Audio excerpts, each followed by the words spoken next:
Trading stocks is a blast. Here's a screenshot of being up over 25% in a week and a half on trading a 30-day long put on an overblown tech stock. But stocks aren't for everyone. And so the question is, can you still become a millionaire in 2024 in real estate and never pay taxes on it? In this video, we're going to review not just if it's possible, but how to make it possible. Note, this video is brought to you by my Real Estate and Finance with Innovation event coming up June 21st to 23rd in Vegas this year. So make sure to meet us at the Millionaire Symposium. Go to meetkevin.com to learn more and book your calendar for June 21st to June 23rd.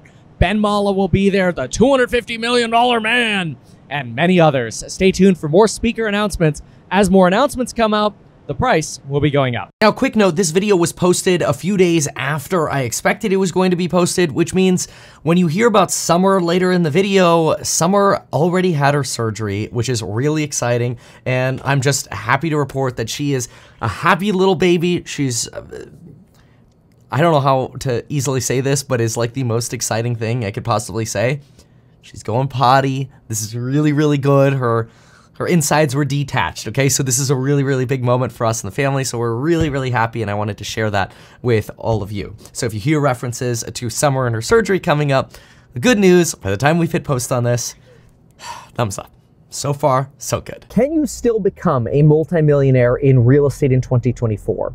As a financial advisor, a real estate broker, former licensed contractor, former licensed mortgage loan originator, rare to be all of those things, by the way, my answer is absolutely. Hands down, absolutely. In fact, I think it's one of the best ways to build wealth.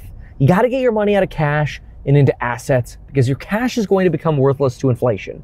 I study the Federal Reserve like crazy, and if there's one thing we can all guarantee, it's that they won't be pausing their money printing regime anytime soon.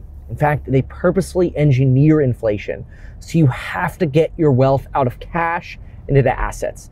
That could be ownership in businesses or ownership in property, or what I encourage is both. Now, this is obviously a real estate video, but I like to be balanced with everything that I do. I'm a big fan of 50% property, 50% business ownership, which could be in your own businesses or stocks.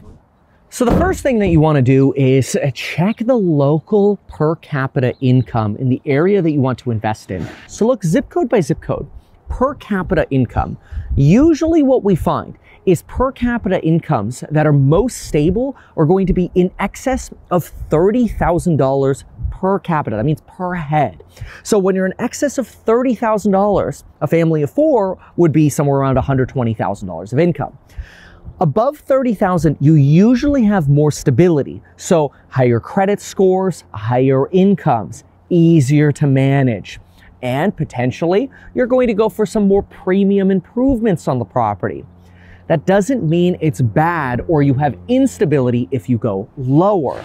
If you go under 30,000, so between maybe 22 to 29,000, pretty common range, where you're going to be looking for is stable incomes, stable credit, maybe a lower credit score. You might be, instead of 720s on the 30K plus, you might be 650 plus, stable job. But what you're going to do is you're going to change the quality of improvements. Now we'll talk about that because most areas in those income thresholds aren't going to require as much of a renovating budget. First, know your location. Are you comfortable there? And then what is your per capita income? What is your clientele in that particular area? That's going to guide you through the rest of this video. Of course, you could check crime statistics, you could check Megan's Law database just to understand are there sex offenders, not because maybe you care, but because your prospective tenants might care. Because keep in mind, there are people that are on the sexual predator list that, you know, I'm not trying to like defend being on the list, but I'm just saying, some people get on the list for kind of going pee behind a tree, and then they're on the list, but it doesn't matter. It doesn't matter how minor or severe it was. What matters is that when people are on the list, it's going to affect the ability for you to attract tenants to your property.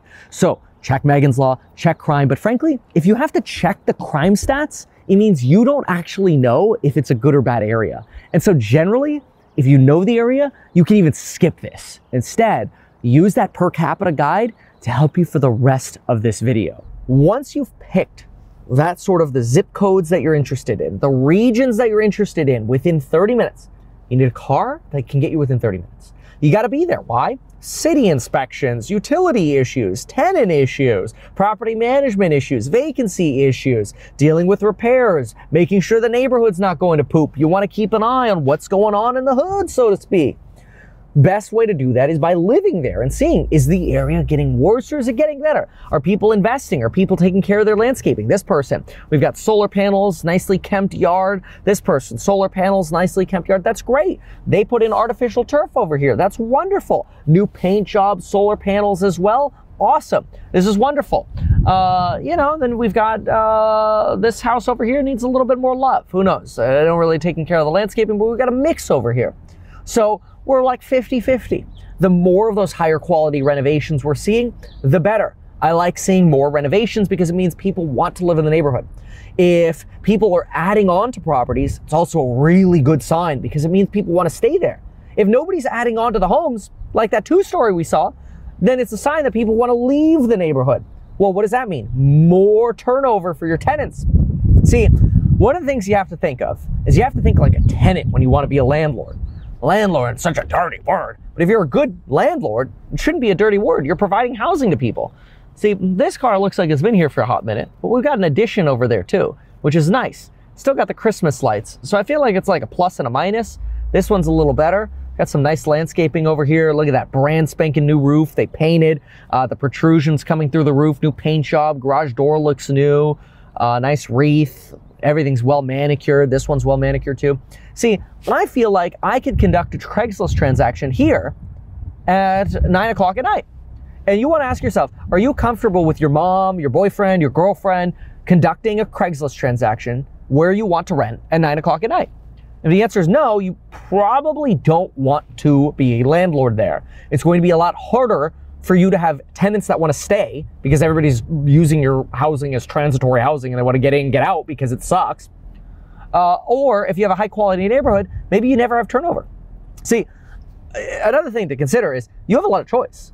You can not only pick a location, but you have single family versus multi. We'll talk about that separately. But you got to get the location right first. Look at this.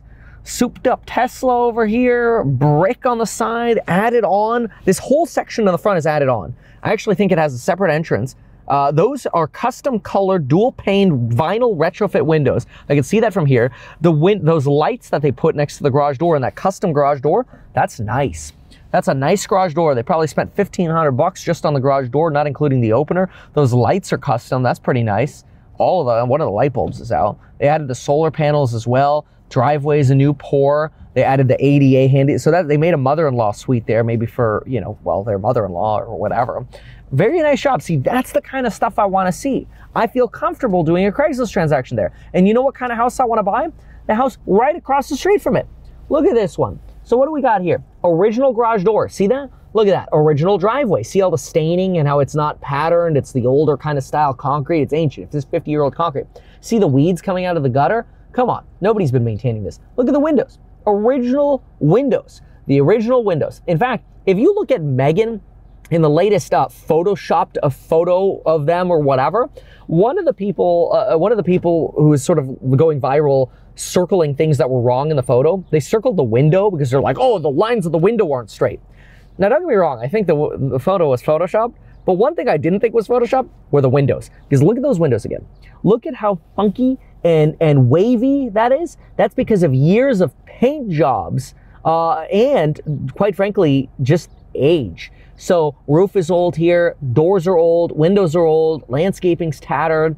I mean, this is the kind of wedge deal you probably want to get if it came up for sale. That right across from the other one. I love that kind of house. Something that you should know about your neighborhoods is if you're comfortable there, you don't even have to do what everybody tells you to do. Everybody says, oh, look up the crime report. If you know the neighborhood, you don't need to look up the crime report because you know what the crime is like. Is the crime good? Is the crime good? Or is it bad? You're going to deal with the tenants in that area. You're going to deal with the complaints. You're going to deal with the headache. Everything about property management has to do with how happy your tenants are living there. The happier they are living there, the less they complain. Now, even within good neighborhoods, so there are properties you don't want to buy, such as properties right next to the freeway, which is right next to the railroad track, which is right next to the gas pipeline infrastructure. Okay, maybe that's not that big of a deal, but look at all this over here. What do we got over here? I don't even know what we got over here. I mean, what looks like a nice bike trail, but anybody in the neighborhood can take advantage of this bike trail. This looks cool. But what is this? We got, some kind of like storage units over here with barbed wire. I mean, I don't want to be right next to this. So these are things where a tenant's going to look and go, oh, is the crime really bad? You got all the noise. I'll pick a different rental. You want to get rid of those yeah buts, because something can look like a good deal. But then you look at the price, you go, oh, that's a really good deal. Yeah, but it's right on the freeway. Yeah, it's right next to the railroad track. Yeah, it's right next to the explosive cliff or the gas pipeline or the barbed wire or whatever it is.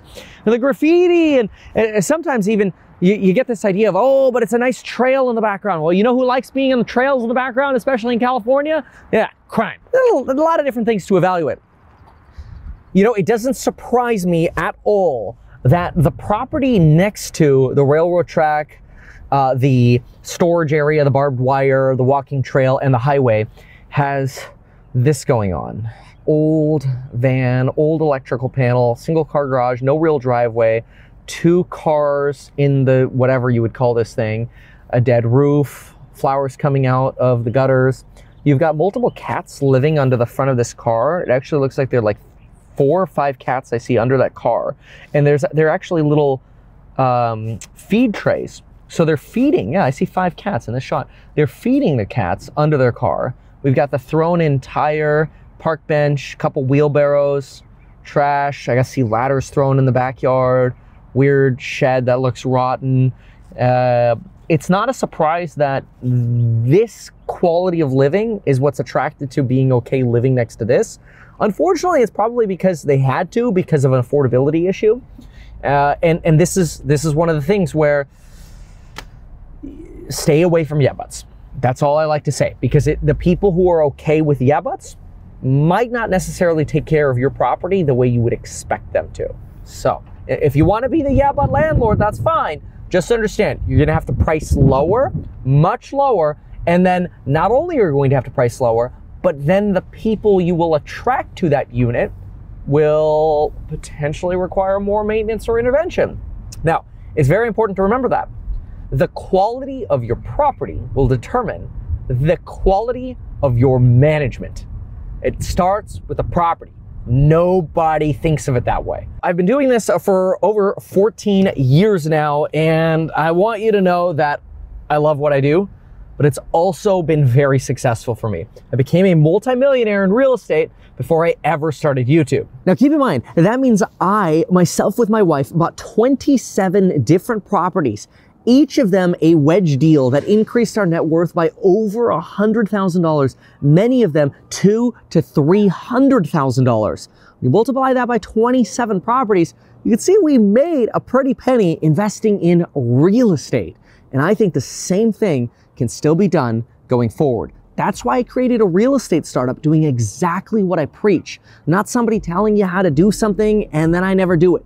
I did it, and now I'm doing it at greater scale, and there's no shortage of opportunity. Now, let's get into actually talking improvements for a property and property management. Let's start with the sub $30,000 per capita income renovation. Usually you're going to find these single panel doors in the oak color, along with ivory wall switches for your lights, ivory outlets, and most of the time, you're not going to do much here. You're going to go usually with simple paint and carpet, we like to call it. That is your basic style renovation for an under $30,000 per capita income rental unit. Oftentimes, you're not painting kitchen cabinetry, maybe you're replacing some door hardware, but really what you're trying to do is make the property livable. In a more expensive style renovation over 30K, usually what we like to do is we like to paint any of the oak wood, a nice Swiss coffee semi-gloss. Prime it first with a nice non-sand primer, and then Swiss coffee semi-gloss. I personally prefer contrasting wall paint like this. We call this Edgecomb Gray. It's a color match, Benjamin Moore. We also like to replace all of the old light switches like this, which you might not on a sub 30K, with the newer switches and the newer Decora tamper resistant outlets. You usually get that GFCI protection going as well, especially if the property is ungrounded. This is a case where you actually take a 2-prong outlet and turn it into a 3-prong outlet. The only way to appropriately do that is if these are GFCI protected and then labeled, no equipment ground GFCI protected. In this case, I believe we have a ground, but we'll make sure we verify with the electrician. Something that we like to do in almost all of our rental properties is quality of life improvement, like a ceiling fan. In this case, we have an electrician run the 4-wire cable, that's ground plus 3 others, 3 plus 1. So that way you could switch the light and the fan separately. We like an electrician to do that, so that way it's switch controlled right by the door. And that way we have properly done conduit here. Since we don't actually have a ceiling in this property, we go straight to the roof essentially. That's the way this property was designed. Then we could switch that right here. This is a quality of life improvement we'll actually do in both types of properties. That way we have one central source of light and some cooling in each room. And they have to be professionally installed. Make sure they have the ceiling fan box. Otherwise, those fans come crashing down, it's your liability. Speaking of liability, everybody when it comes to rental property is afraid of liability. One of the most important things that you have when you get into real estate is a good relationship with an insurance agent. It is the most important thing. Frankly, if the house burns down and everybody's alive and safe, which is the most important thing, property can always be replaced. That's the most important thing to remember. Now, some properties will require additional earthquake or flood insurance, but most on a basic level require fire and liability insurance. Basically, the way it works is if you take the building and you kind of turn it upside down and shake it, everything that's attached to the building is generally covered by insurance. Now, verify that with your insurance agent. What that means is a pipe bursts in your attic, you're like, oh no, the liability. Well, everything that didn't move, the insurance company will replace for you, subject to your deductible. Now, don't get me wrong. You don't want to go down that road because it's still a headache. You have to deal with insurance and adjusters and contractors. It's a pain in the butt. But insurance is really designed to prevent you from having a massive catastrophe that really hurts you. And so what I generally recommend is make sure you have a good landlord policy. And then on personal rental real estate, get an umbrella insurance policy to extend the coverage. Usually you'd go for like a $300 or $300,000 landlord policy, and then you'll get an umbrella that'll boost everything to an extra $1 million, which is kind of cool for all your rental properties to have. So you have sort of an umbrella over all your various. Everybody likes to get into LLCs and all that good stuff. Let's be real. The only real benefit to an LLC is in the event you get sued on a property like this, that you're willing to let that LLC go bankrupt, lose the property, and try to protect your other assets or your other personal wealth from being attached, so to speak, in a lawsuit. Good luck with that. First of all, the best first line of defense, insurance. Second, umbrella insurance. Next, and this is probably even before insurance, but we'll put insurance in there because there are times during renovation you might want insurance. But you want to make sure you actually properly maintain and renovate your properties. So for example, here, we're replacing the roof, we're replacing the windows, we're updating the plumbing, the electrical. We want it to be a safe property for people to live in. So we're replacing the water heater as well. For example, I'll show you the water heater in a moment. And the point of that is to make sure that we have a quality property we're giving to a tenant. So there aren't actually many leftover liability issues that could happen because we've updated a lot of the property. That reduces our liability. Being a good landlord reduces your liability substantially, not being a slumlord. Having insurance and umbrella insurance, that helps you a lot. Having entity protection, for the vast majority of people, not necessary. It's a great way though for, I hate to say it, attorneys and CPAs to sell you more tax filings, more complicated tax structures under the benefit or guise of liability protection. And I know the attorneys and CPAs watching this are like, come on, Kevin, like, you gotta have it, you gotta have it. I'm not saying don't have it. I'm just saying it would be like much lower on my priority list. Yes, are there benefits if you actually operate these better or effectively, like separate books and records, and you really operate it like a separate entity? Sure. Most people ain't gonna do that. So make sure you're a good landlord, you're in a good neighborhood, you're getting great tenants, and you're doing good work for your properties. See in here, this is an example of what I hate. This is like a slumlord level right here, okay? So let me show you a few things. First of all, this is a natural gas water heater. We're in California where there are earthquakes. See this? When this happens in an earthquake, guess what happens? Your pipes burst, your gas line ruptures, the exhausts come out. It's bad. And I'm barely putting pressure on this. I feel like I'm putting less pressure on this than a 5-pound trigger on a gun. That's bad. Imagine a real earthquake. In addition to that, oh, by the way, way you fix that is proper blocking. This is obviously improper blocking. Blocking is like this, and then strapping. Look how not tight this is. If this was tight, now I can't really shake it anymore. So really, it could be as simple, frankly, as getting in here and tightening the bolts to make sure it's snug up against the blocking. Anyway, then we've got corrosion right here. This is basically ready to blow. I don't want to deal with this mess, so this I've already said we're replacing. Everything here looks janky. Whoever did the plumbing and the soldering got everything burned over there. It's nasty. You've got 2 gas lines over here. You got a gas line sticking out over here, a new gas line over here. The bonding wire looks like absolute crack. Look at that. Look at this. This is the bonding wire. I can almost pull it out. I guess you can't really see it because I just pulled the part that was loose, but I just yanked on it and I got that bonding wire to move about this much. Felt it, might not have seen that on the camera, but that means the bonding wire is not even tight enough. And don't worry, you don't have to know all this stuff for electrical world or plumbing world. You just have to know to surround yourself with good contractors. Let's talk about that in the kitchen. Here's an example of a kitchen style that I like using for 30K plus. Quartz countertops wouldn't do that in sub 30K. White cabinets wouldn't necessarily do that in sub 30K. And then of course we'll be adding hardware, new stainless sink. And these windows, the reason we painted over them is because we are replacing them with retrofits. Don't worry, that's all planned and it's all in the schedule. This particular kitchen, by the way, was super closed off before. We could show you before and after here, and obviously this is still in progress. But opening this up was a big win. We did lose the refrigerator spot here, but that's okay because we just decided to move the refrigerator to over here and added some beautiful new cabinetry, white cabinetry that we didn't even have to paint to match the rest of the kitchen. Water line, electricals in here. So we're looking pretty good. Now we're gonna throw up on screen some afters of projects we've done. This right here on screen is going to be a Matterport. It shows you what our kitchen looks like with the white cabinets. Look at the flooring we've got, the colors. This was a 30K plus median income area. This is what this project is going to look like that we're standing in right now. We use pretty much the same formula every time, and as you can see, we try to make it very nice, very livable. Now what I'm gonna show you over here is usually a kind of project that I don't like getting involved in. I usually don't like getting involved in big projects where we're doing things like new electrical panels. They still got to be labeled. We've got the arc fault circuit interrupters right here, which is great. Those are 2 code. We've got permits galore on this property. And we're thinking about adding an accessory dwelling unit. Now, one of the biggest risk factors when it comes to real estate, and most people screw this up, is doing too much.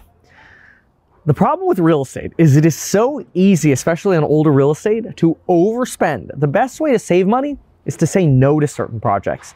And in many properties, you can get away with, we don't need a new panel. We don't need a new roof. Let's patch the roof. Let's fix the panel.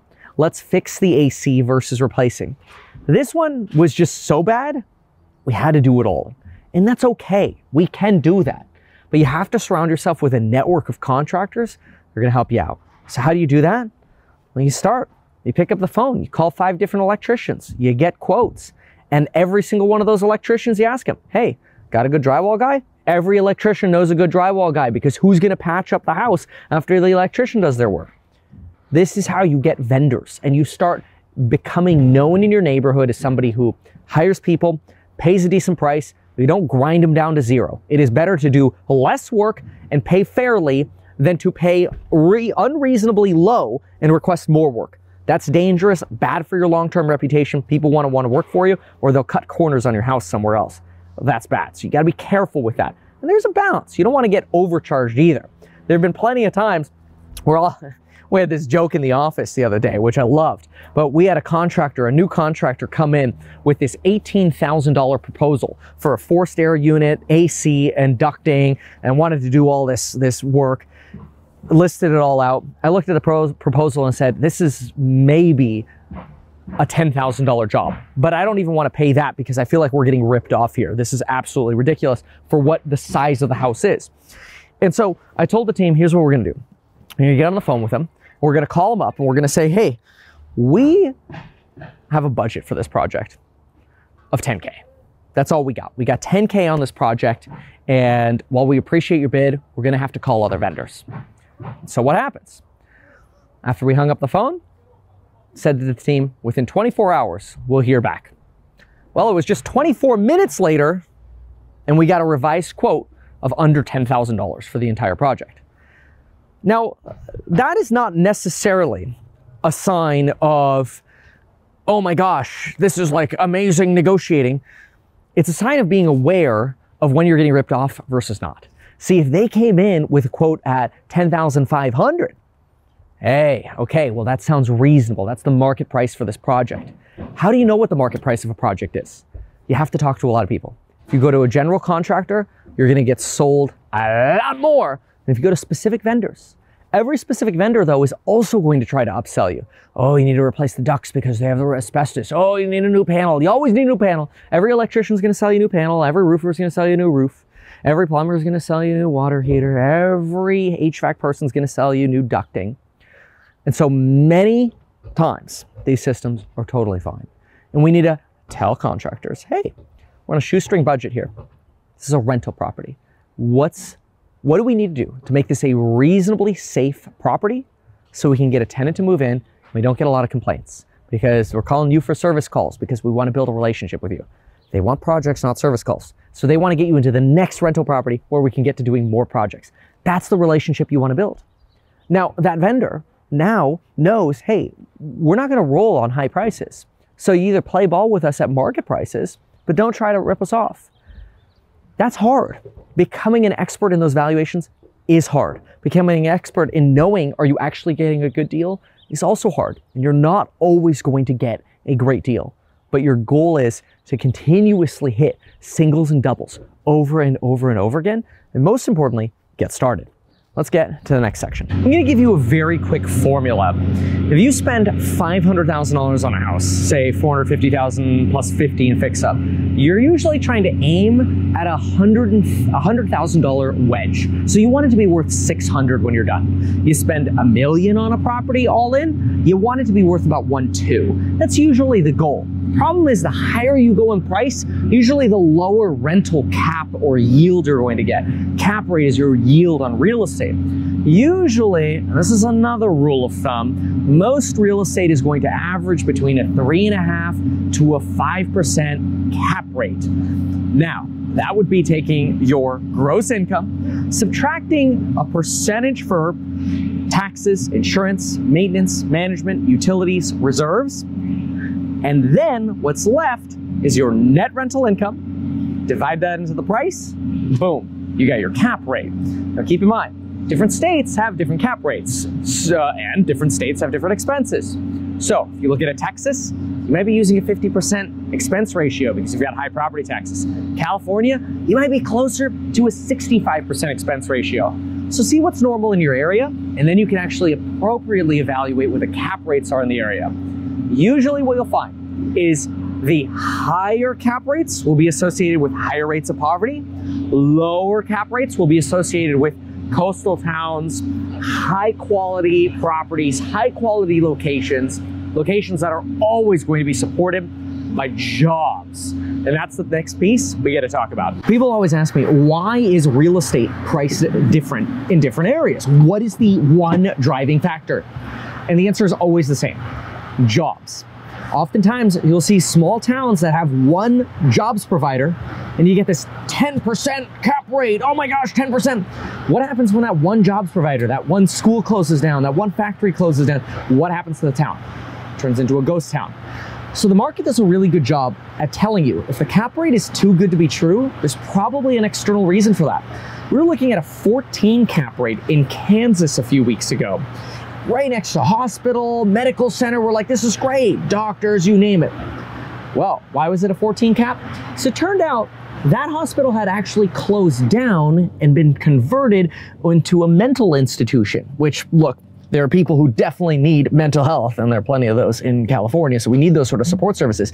But that is a different type of animal compared to what it used to be. It actually turned out doctors were selling that project. So usually, when you're looking at high caps, and it looks too good to be true, it often is. The market's really good at telling you when something's too good to be true. Now here's one way to get a good look at real estate.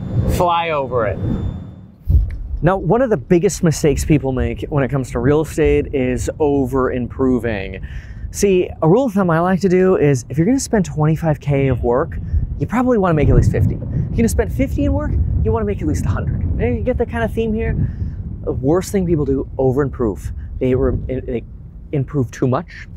Crown molding's not necessary. The most expensive appliances aren't necessary. The most expensive HVAC isn't necessary. The most expensive furnace isn't necessary. The most expensive water heater isn't necessary. Most of the stuff that's available in stock at Lowe's is available in stock at Lowe's and is not a special order for a reason. It's the most common stuff you want to go with. Stuff you special order, that's where you start getting ripped off. Now, a lot of people hate landlords, and there's a real reason for that. Landlords have a really bad reputation for not wanting to take care of their properties because they're pinching pennies. Problem is, real estate is a customer service business. If you have a really good quality building, good quality property, and you take care of your tenants, you have way less property management headache, and you end up saving more money and making more money in the long run. Now, a lot of property management companies fight with landlords because landlords are looking for that net operating income. And the reason for that is they want to sell these buildings to somebody else. That doesn't necessarily mean you get the best tenants. See, landlords who are trying to get the highest pop for their rental get the most management intensive tenants. Landlords who want the best quality tenants, the best condition property for the long term, don't necessarily go for the most expensive rent. They might actually even go slightly below market. We prefer to do that. We might rather go $50 below market value or even $100 below market value. Higher quality tenant, takes care of the property longer and less turnover. See, turnover is a big risk factor in real estate. Every time a property turns, especially a single family, probably gonna spend more money than that security deposit. So if you can keep a tenant for 7 to 10 years, that's glorious. Because now you're buttering out your renovation cost over multiple years. You'll actually end up with more money in the long term. So for me, property management is customer service and quality of product first. And then you have happy tenants, a lot easier to manage, takes a lot less labor. See, we have a real estate startup called Househack. We're actually fundraising for that right now. If you're interested in it, learn about it at househack.com/2024, link down below as well. And this company is what I believe will be the greatest democratizer of real estate rental income in the country. Think about this for a moment. Right now, only about 3% of tax returns, so about 6% of actual Americans, when you consider a lot of these are joint filings, receive income from rental properties. So in other words, very, very few people actually make money from rental real estate. Most people don't. Over 94% of people don't make money from rental real estate. We want to make real estate so accessible that you could simply swipe up and invest in a slice of a rental property at market value with no fees for the asset management, acquisition, renovation, none of that bull crap. Just the basic property expenses are obviously built into the yield of that property. We make it that simple to own real estate and take advantage of the appreciation without even splitting a share of that future appreciation. That's what Househack is all about. So that's my real estate startup. We're basically doing what I talk about at scale. We make money on the wedge. Anybody who invests in the properties themselves makes money on the properties. So if you like what I talk about with the wedge, you like our property management philosophy and our real estate investing philosophy, you think we're gonna make money? Consider investing in Househack, househack.com/2024. But as far as how this applies to you, think about this. If we can scale this model to thousands of properties, you can acquire 1, 2, 3, maybe 5 of these over the next 10 years and have way more wealth, likely if you do it in the right way, than anyone else. Again, only 6% of people receive income from rental property. That means if you just have $1 of rental property income coming in, you're already in the top 6%. Do that 5 or 6 times, you're quickly in the top 1% of Americans. Now, a lot of people have a reputation or have this feeling that landlords and corporate landlords suck or whatever, but here's the reality. People need a place to rent. People are always going to need rentals, whether they're in an area for a shorter period of time, they can't qualify to buy, they don't want to buy, they want to rent by choice. If nobody wanted to rent, there wouldn't be landlords. But the most important thing to remember is that while my goal is to become and create the biggest landlord in America, we don't want to just create the biggest landlord. We want to create the best landlord who does the best service for tenants, who takes care of their tenants, and lets the vast majority of Americans invest in real estate at scale. Now, what's super important when it comes to real estate investing is not paying taxes. Look, nobody wants to pay taxes. And in real estate, there's a way to never pay taxes. Now, that seems wild, but let's talk about that. Two types of tax strategies for real estate, two main ones. First one has to do with deferring your capital gains forever. So let's do an example. Let's say that you bought property throughout your entire life and you kind of every 2-3 years bought another. And eventually you had $10 million of real estate gains, capital gains. You have a few choices. You can keep the property. A lot of folks are like, well, what good does it do me? If I have all these gains and equity in property, how do I live off of it? Well, easy.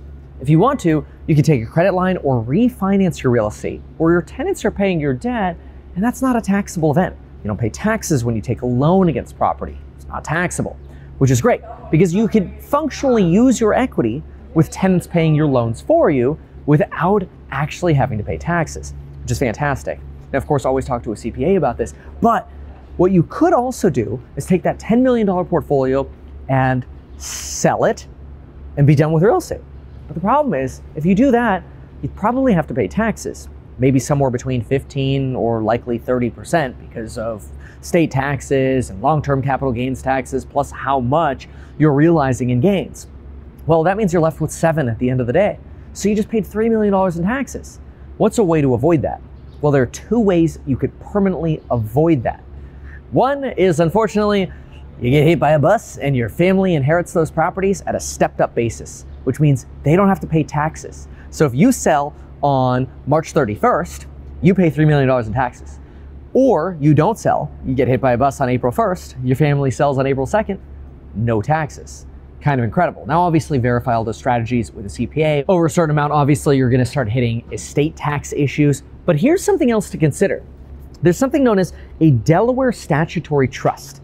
A Delaware statutory trust enables you to sell your real estate and 1031 it into a real estate fund. It's actually something we're doing with Househack. If you're interested in this, email us at kevin@househack.com or ir@househack.com and let us know you're interested. But what's remarkable is you could sell your real estate, 1031 exchange your capital gains into a real estate fund, and defer your taxes while still getting the upside of appreciation, cash flow, and not having the headache of dealing with tenants and toilets. So, 2 big ways you can avoid taxes with capital gains. Now, what else can you do? Everybody always wants to know how to wash their hands of real estate, get rid of the liquidity or the liquidity problem of real estate. People are like, oh, real estate isn't liquid. Real estate's pretty liquid if you have a good quality project and you price it right. Same thing goes with renting properties. If you price it right, it rents. If it's overpriced, it doesn't rent. Pretty simple, actually. Now, when it comes to understanding selling real estate, my general rule of thumb is don't do it because it costs 7 to 10%. So every time you transition on that 1031 exchange, you're spending a lot of money. Now, if you want to get completely out of the real estate industry, the fact that you can get into a DST, 1031 into something and have none of the headaches of owning real estate anymore is a game changer. And a 1031 can also eventually be moved into a publicly listed security. Now, again, email us at ir@househack.com if you want more details for that. We're just setting up these procedures now, and the fact that you can avoid taxes like that, or defer, I should say, is pretty incredible. And obviously, we'll be involving a lot of CPAs for this. But what I want you to know is there are ways to defer taxes forever in real estate, and it is one of the best ways to build your wealth, since you can take liquidity out without ever paying taxes. Hey, so we're in the NICU with Summer. I just wanted you to see her. She goes in for surgery on the 20th, so make sure to pray for her. Hey, Summer. She's a beautiful, identical girl that has a little ostomy bag right now. Her small intestine is actually detached right now from her large intestine. You gotta put it back together. We really love Summer, and I'm going to be hanging out with her all day today. But first, I'm going to go grab a little food and coffee, finish out our video, and I'm going to hang out with Summer. She's sleeping now anyway. We'll let her rest. Okay, now the next thing is depreciation. Depreciation is one of the big tax benefits of real estate. It's a non-cash expense. That's a fancy way of saying you kind of tell the IRS your building's losing value, but you're not actually losing value. More in a moment. Now, one of the big things that I love about real estate tax benefits and depreciation is you work with your CPA. Most people are going to go straight line depreciation, but what a lot of people do is they go for accelerated depreciation, cost segregation. Those video topics are really past this video. We go into a lot more detail in the courses on building your wealth link down below, but really most importantly, the idea is whatever income you're getting, you want to shelter the cash flow as well. So not just the long-term appreciation of the property, but the actual cash flow you're getting, you want to pay less taxes on that as well. Now, a lot of people ask me about single family versus multifamily real estate or even commercial real estate. Let's walk and talk about this because we're walking up to a building we've been looking at. Here's the scoop. Multifamily, different animal from single family. Usually single family, you're competing against home buyers. 80% of the time, it's a home buyer who wants to live there. 20% of the time, it's somebody trying to provide housing for somebody wanting to rent that property. When we buy, we like to buy distressed properties that wouldn't otherwise be livable, or the owners having massive management issues or a loan coming due or whatever. With single family style real estate or 1 to 4 style real estate, mostly mom and pops. Single family specifically though, 80% home buyers. As soon as you get to like duplex, triplex, fourplex, you start getting closer to 50% non-owner occupants. As soon as you get to 5+, the vast majority of the people you're competing against are people who have done this before. So when we look at a building like this, a mom and pop isn't buying this to live in there. This is a multifamily building with retail attached. Now let's go through some of the pros and cons of each of these. So multifamily with retail attached, biggest red flag to me is what happens when that retail goes vacant. What happens when I gotta find a new tenant willing to sign a 7 to 10 year lease? Oops, and then I'm taking a gamble on that business because that business might sign a 7 to 10 year lease, but what if they go bankrupt and they can't pay? It's a different ballgame. And that's why most of the time, these particular retail style properties, at least in this market today in 2024, are actually going to sell for a discount. Now that creates an opportunity because you might say, hey, if I can get a multifamily building with retail, and because it has retail, it's going to go for a discount, maybe I can kind of get the apartment building for a good deal and the retail for free if I negotiate it correctly. Now, that's not always going to be the case, but in this market, there's a potential for that. So what are some of the pros and cons here? Single family, let's go through them. Single family, least headache.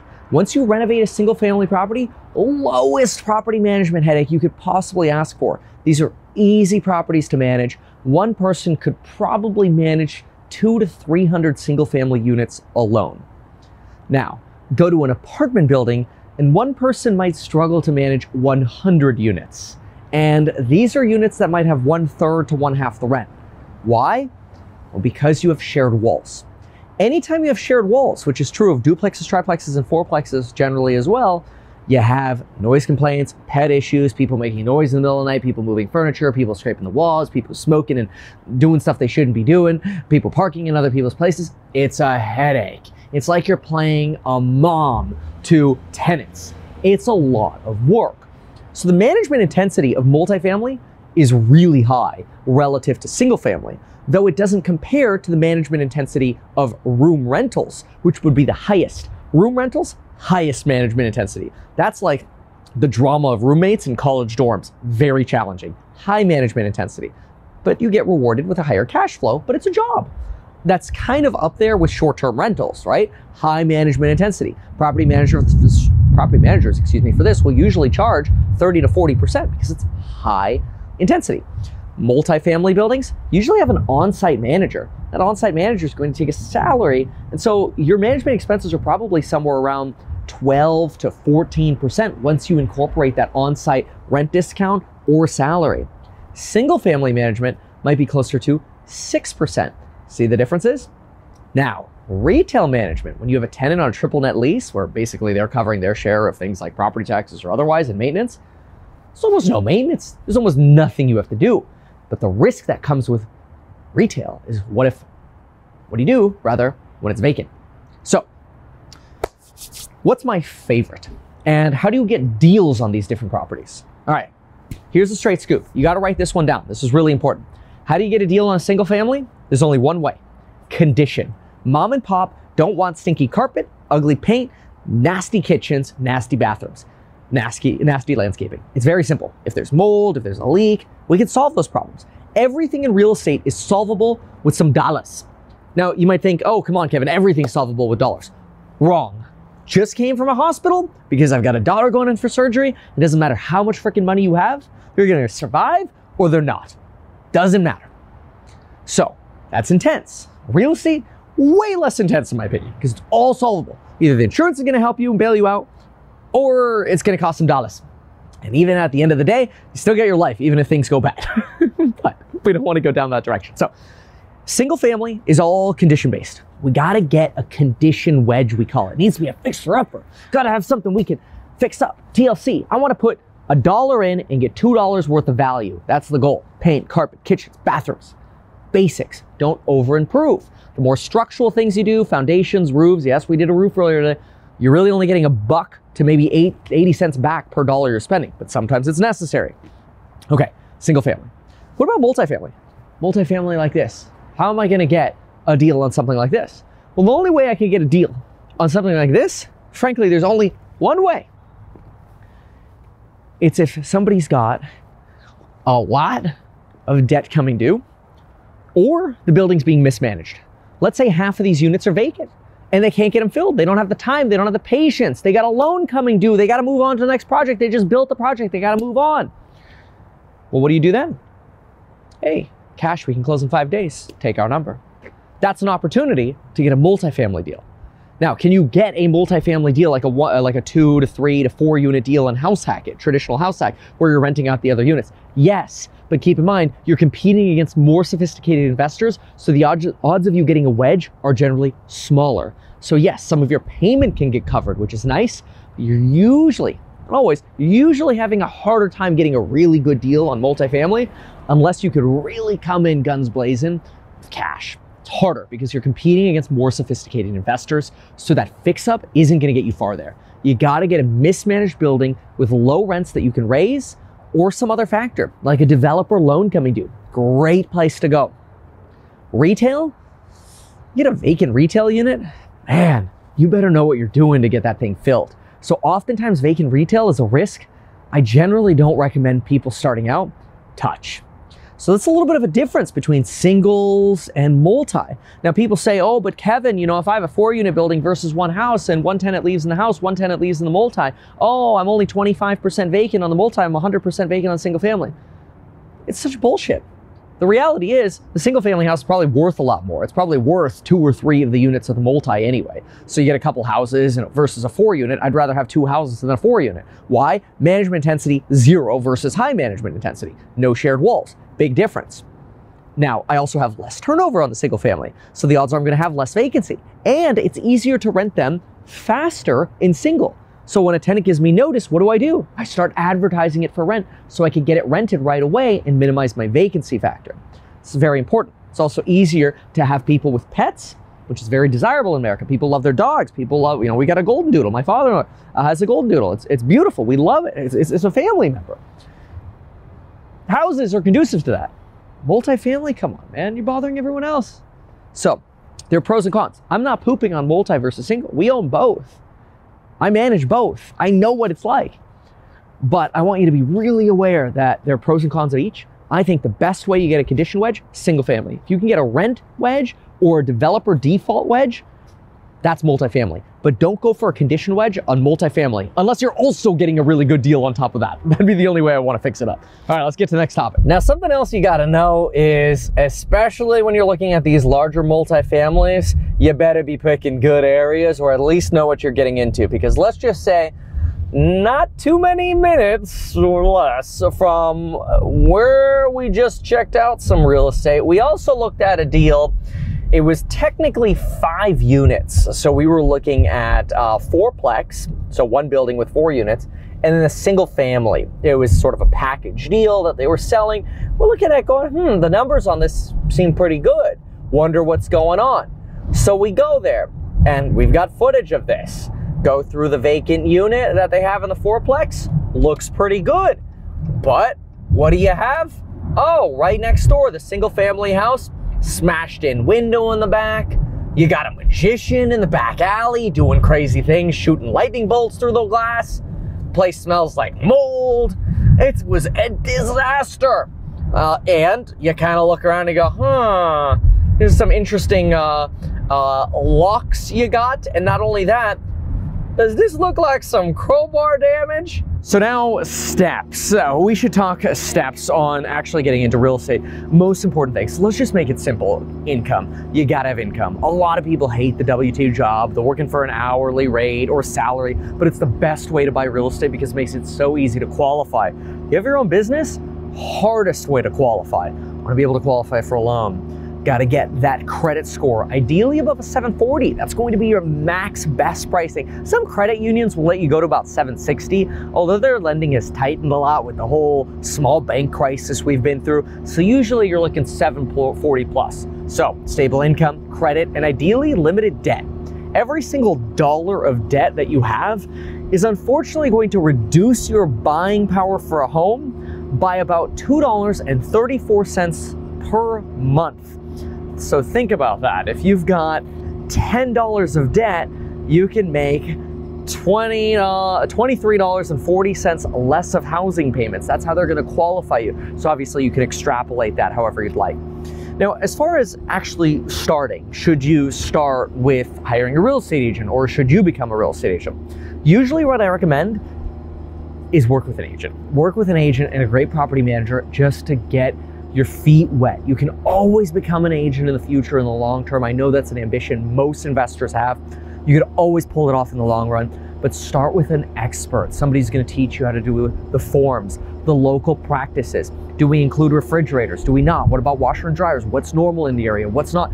All of those things are critically important because otherwise you're walking in and your tenants are gonna qualify you. They're gonna go, hey, well, what landlording experience do you have? Are you going to be a bad landlord? What reputation do you have? If you don't have a reputation, it's actually harder to get tenants. You need a reputation of being a good landlord, and that's hard when you're just getting started. Let's talk more on the play. So this has been a dramatic amount of information, and there's a whole lot more to cover. In fact, that's exactly why we're holding the event June 21st to June 23rd in Vegas. Come join us. Go to meetkevin.com, buy a ticket, because we're going to go deep on all of this so you can learn in person how to do real estate. Now, not only that, we're also going to do finance and innovation speakers and all the other good things. So it's going to be a really fun finance event. I think the biggest of the year. Now, if you decide for whatever reason just doing it yourself isn't for you, because, I mean, look out the window. There is a lot of real estate out there, and it's a lot of hard work. And if you decide that doing it isn't for you, that's okay. Maybe investing in a real estate related company or in real estate indirectly, like slices of real estate, is for you. And that's where I encourage you to read our PPM at househack.com/2024. You can learn all about what we're doing with my real estate startup, Househack, how you can be involved and diversify from this crazy tech AI stock market into some good old American real estate. Check it out. See all the links down below. Make sure to subscribe, share, and follow for more. Thanks so much, and we'll see you soon. Bye. Advertise these things that you told us here. I feel like nobody else knows about this. We'll try a little advertising and see how it goes. Congratulations, man. You have done so much. People love you. People look up to you. Kevin Paffrath there, financial analyst and YouTuber. Meet Kevin. Always great to get your take. Even though I'm a licensed financial advisor, licensed real estate broker, and becoming a stockbroker, this video is not personalized advice for you. It is not tax, legal, or otherwise personalized advice tailored to you. This video provides generalized perspective, information, and commentary. Any third-party content I show shall not be deemed endorsed by me. This video is not and shall never be deemed reasonably sufficient information for the purposes of evaluating a security or investment decision. Any links or promoted products are either paid affiliations or products or services we may benefit from. I also personally operate an actively managed ETF. I may personally hold or otherwise hold long or short positions in various securities, potentially including those mentioned in this video. However, I have no relationship to any issuer other than househack, nor am I presently acting as a market maker. Make sure if you're considering investing in househack to always read the PPM at househack.com.